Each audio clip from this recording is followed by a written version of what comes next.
worshiping lunatic, that's what. Your barbs do not harm me. I am shielded by my faith. How about bullets? Faith shield you against those, too?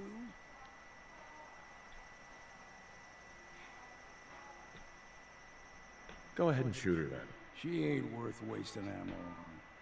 Too bad I left my hunting knife at home. Do not sully this one with your blasphemy, old man. You. I suggest you go no further. Acadia is a nest of snakes. Beasts that subvert the will of Adam.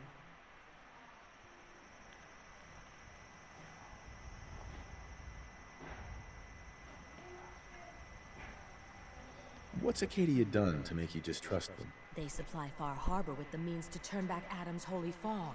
You do well to avoid such creatures, and instead seek the only true master of this land.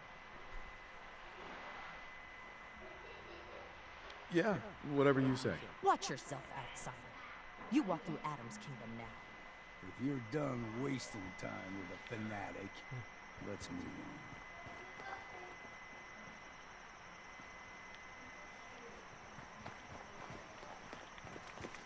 Up ahead, the air is clean. No fog. Acadia's not too far now.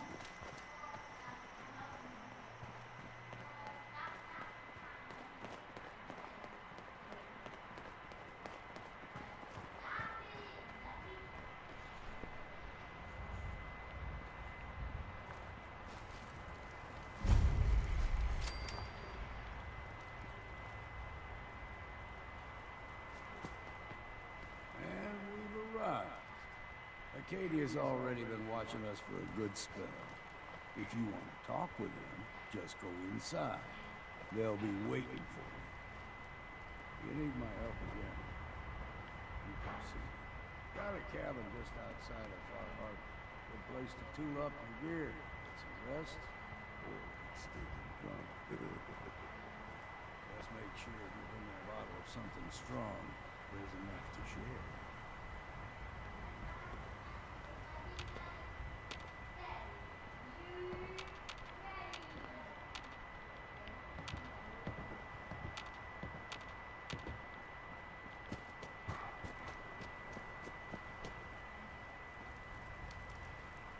Leaving already?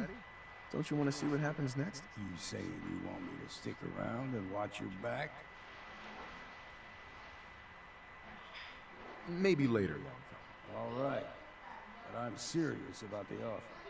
You ever want to hunt the forests and waters of the island together, I could think of worse things to do. Whiskey's running low. Better find some more, and soon. Look alive. Well, don't keep me in suspense. Your thoughts? I've been told the Valentine Detective Agency signs are an eyesore. But they sure bring in the business. That was all I had. All right.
You know, when I first climbed this mountain above the fog, I thought to myself, now here is a metaphor worth taking in. You've entered a place of clarity, understanding, peace. While you're here in Acadia, Synthkind welcomes you as long as you welcome us.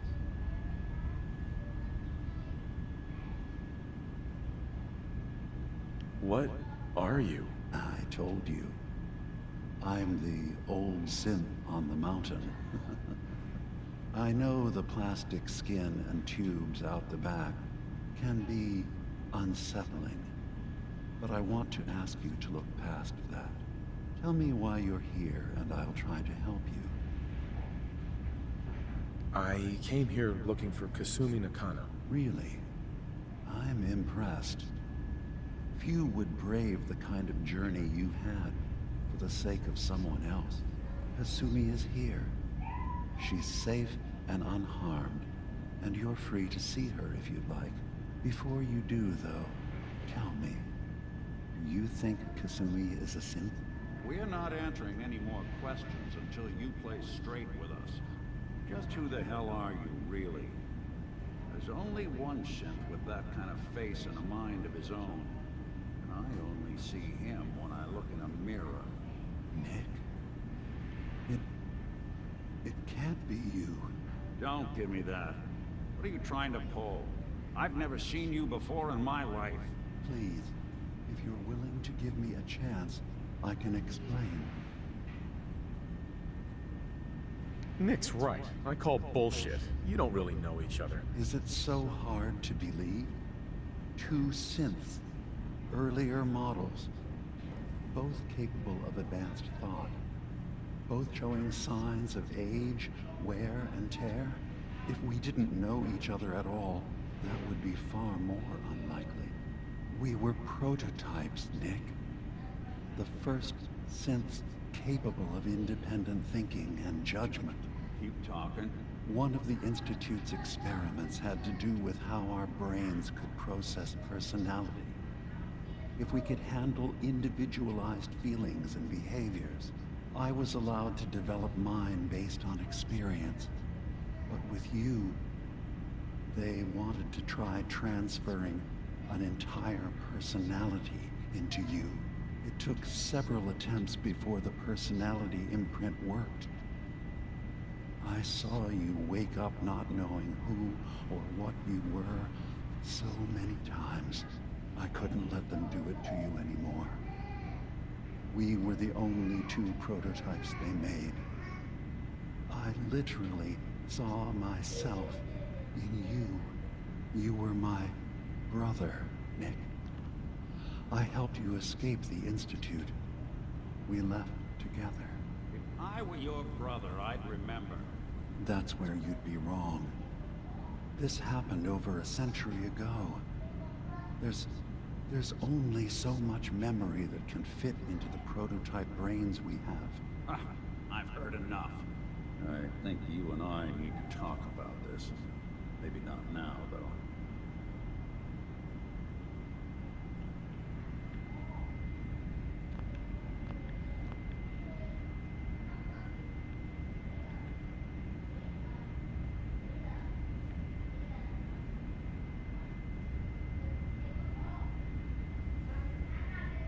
Is it really possible that you wouldn't remember any of this? You mean between the Institute failsafes, the beatings I've taken over the years, and plain old age?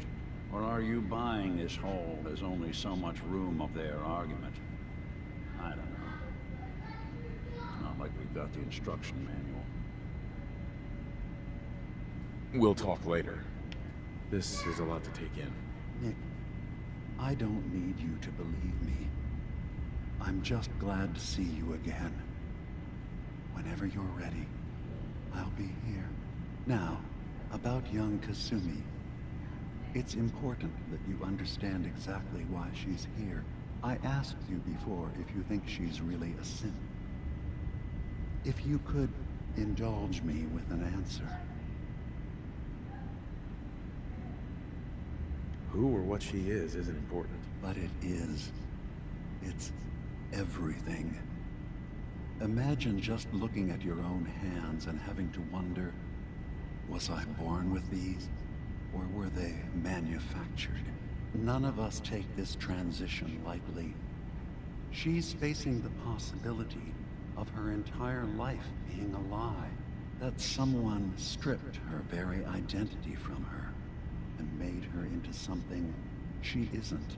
I want you to understand that before you see her. she has a chance here to live as a synth, not hiding, not pretending to be something else. One more question, if you'll indulge me. You're here for Kasumi, but I suspect there could be another reason you came to us. Tell me, are you a synth?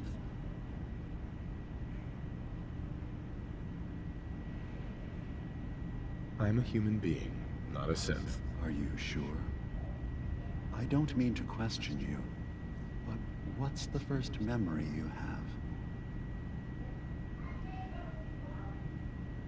I remember being in my house the day the bombs fell. We ran to the vault. We were frozen.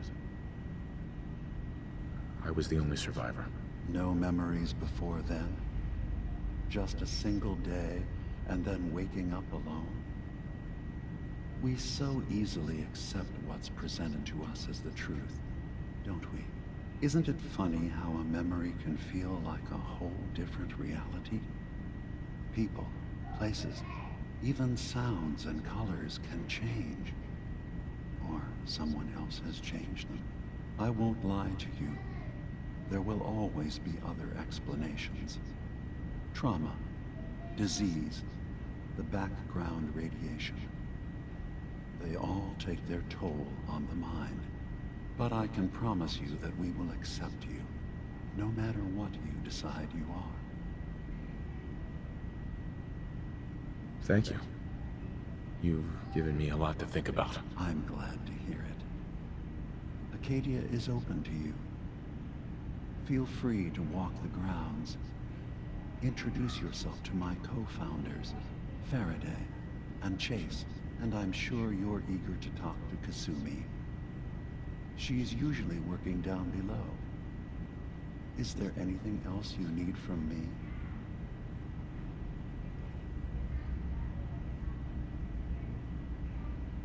You should know, the Institute has been destroyed. What? It's over? No more Corsair hunts? No more slavery? But that also means the technology to make the synths is lost. Our origins have been buried. Not to mention the loss of human life. Sorry. I'm not going to judge the actions of someone who's wiped out a great evil. You have our gratitude. Is there anything else you need? I'm part of a group that helps synths. The Railroad. Really? I don't understand why a group dedicated to helping synths would convince them through fear that their only option is to hide. Yes, they volunteer for the memory wipe. Yes, not knowing you're a synth makes it harder for the Institute to find you. But the cost, I know how frightening it is. The risk of capture. But sacrificing what you are, avoiding the true struggle to be accepted as our own form of life?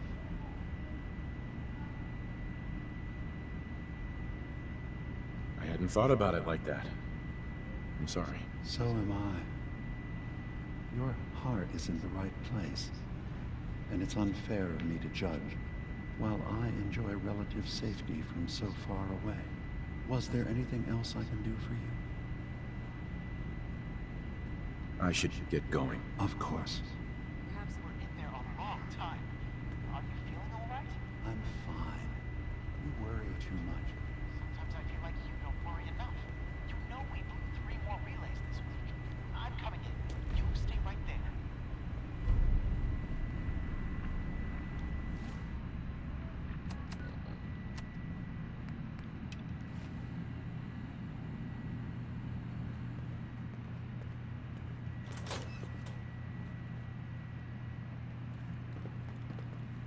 Hey. So, you've talked to Dima. You know why we're here. I certainly hope that you'll consider helping us. Dima's vision is worth fighting for.